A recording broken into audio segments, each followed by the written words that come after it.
orbe, supe, sărmăluțe, sosuri, calde, chifteluțe. Pregătește iscusit că e meșter la gătit. Cine? Bucătarul sau bucătăreasa.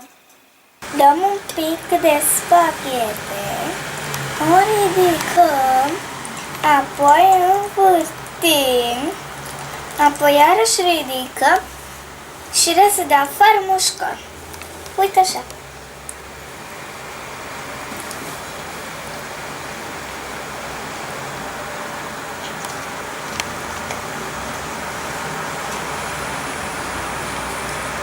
Ne folosim și de șervețel să ne ștergem pe gură.